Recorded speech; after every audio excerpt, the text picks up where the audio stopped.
Herkese merhaba. 2017 yılının Şubat ayında çocuk odasının duvarlarını boyamış ve stencil şablon kullanarak yıldızlar yapmıştım. O günden bu yana küçük oğlum Orçun, "Anne, keşke bu yıldızlar karanlıkta parlasa," diyordu. Aslında bu uygulamayı yapmak uzun süredir aklımdaydı. Boyasını bile temin etmiştim ama ha bugün ha yarın derken kaldı gitti.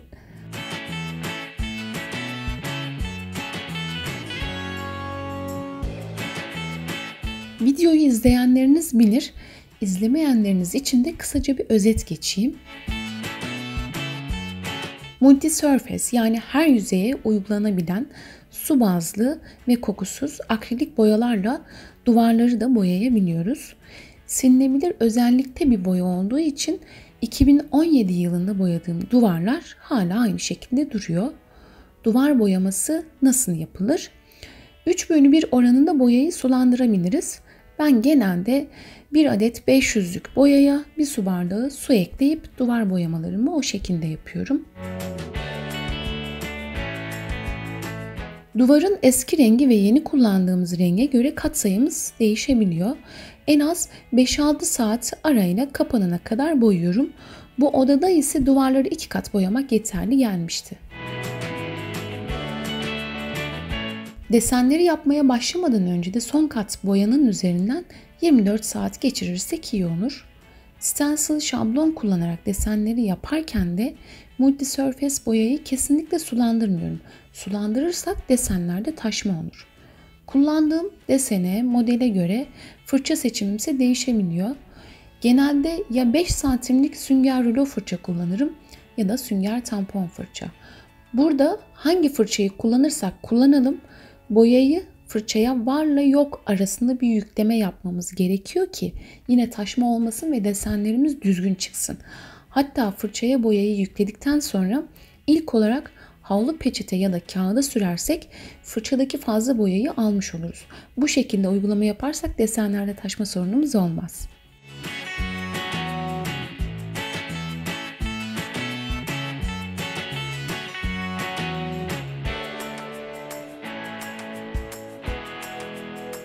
Duvar boyamalarında ya da stencil'la desen uygulaması yaptıktan sonra başka bir işlem yapmamıza gerek yok. Yani duvara mobilyalarda olduğu gibi sonrasında vernik yapmıyoruz.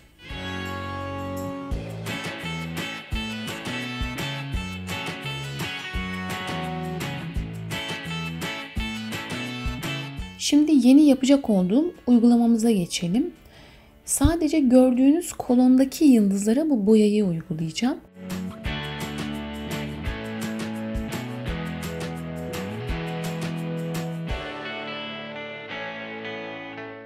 Boyamızın adı Cadence, karanlıkta parlayan boya. Açıklamasına bakacak olursak, su bazlı ışığı emerek gece karanlıkta parlayan boyadır. Bir süre sonra parlaklığının etkisi solmaya ve azalmaya başladığında tekrar ışığa bırakılarak şarj edilmesi gerekir. Su bazlı vernik ile verniklenerek suya dayanıklı hale gelir.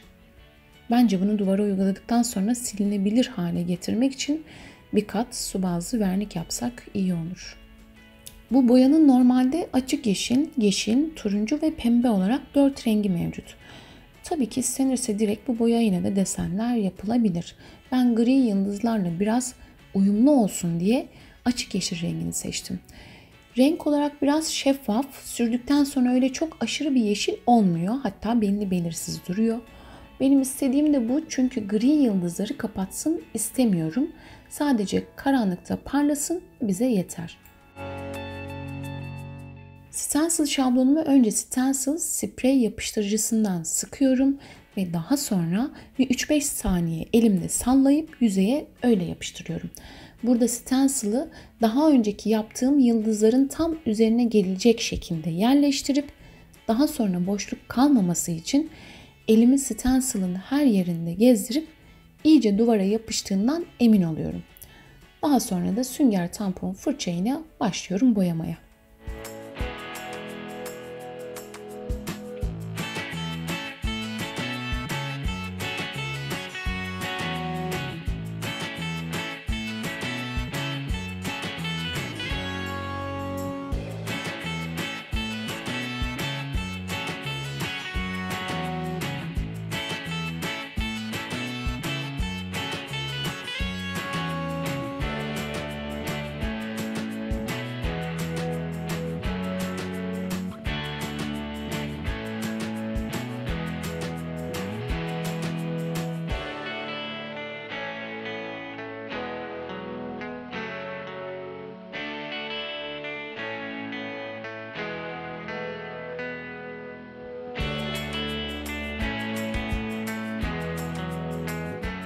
Bir kat bu şekilde boyadıktan sonra baktım ki çok net parlamayacak.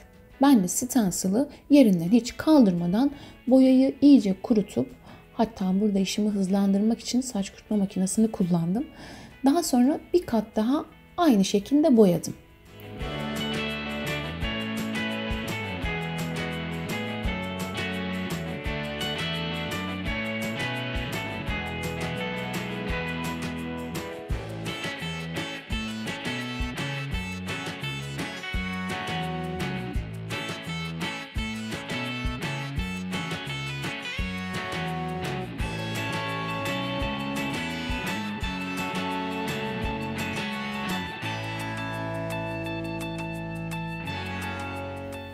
İki kat yapınca ışığı kapatıp kontrol ettiğimde gayet güzel görünüyordu.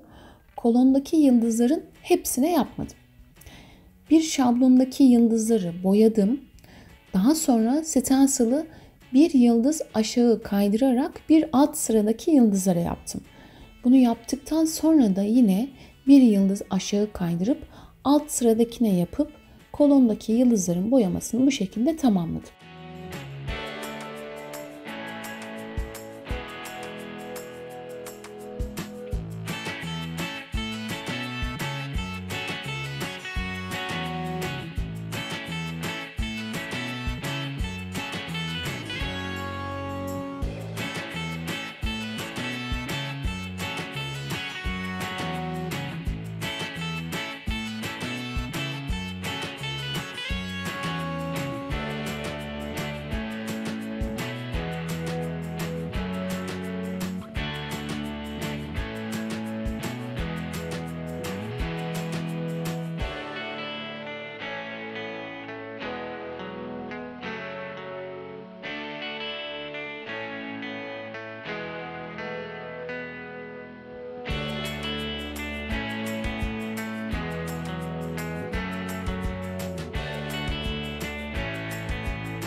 Sadece bu kolona 2 kat uygulama yaptığım için bir tüp boyanın tamamını kullandım.